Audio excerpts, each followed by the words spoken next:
आ गीत लोग आवेला भसुर जी के कैसे कि आवो सखी एगो बात कही, आवो सखी एगो बात कही तोहके बताई के भसुरा के भसुरा के भसुरा के बहिन लहर लूटे पटना में जाई के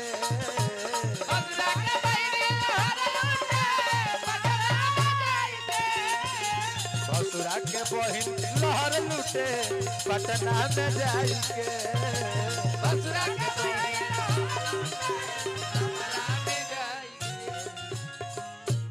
देहात में गावे लगू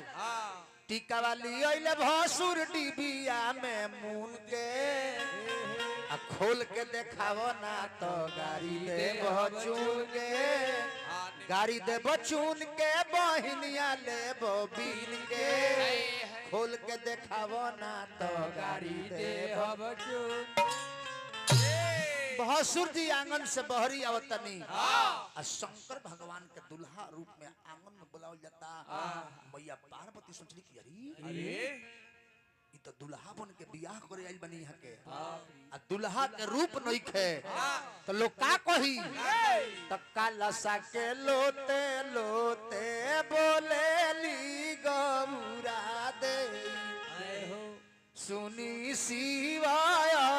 जो हमार कालसा के लोते लोते बोलतारी हे भोलेनाथ हे प्राणनाथ आज तनी रूपावा के रउआ बदलीती त नैहर के लोग पतिया कहतारी कि हे भोलेनाथ रुआ बियाह करे आइल बनी तो तनी दुल्हा के रूप में हो जाई हम तो जानते बनी रुआ का हई लेकिन नैहर के लोग का जानता ए लोग के तो यह न बुझाई कि भिखारी हो साधु हो या घड़ हो तो तनी दुल्हा के रूप में हो जाई आही दादा देरियो ना लागल गर्दन में के सांप खत्म कान में के कुंडल खत्म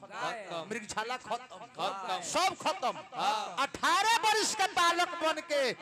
भोला बाबा तुरंत दुल्हा के रूप में तैयार होके आंगन में विराजमान होता नहीं सखी लोग झूमता नाचता गावता अरे उतारो सखिया हो उतारो सखिया ए उतारो सखिया हो उतारो सखिया ए उतारो सखिया हो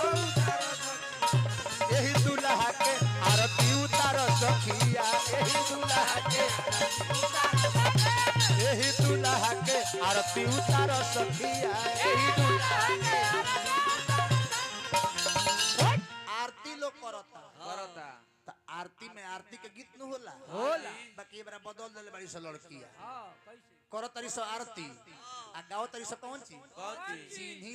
चिन्ही लो ए फालाना दुल्हा आपन सरहज हवी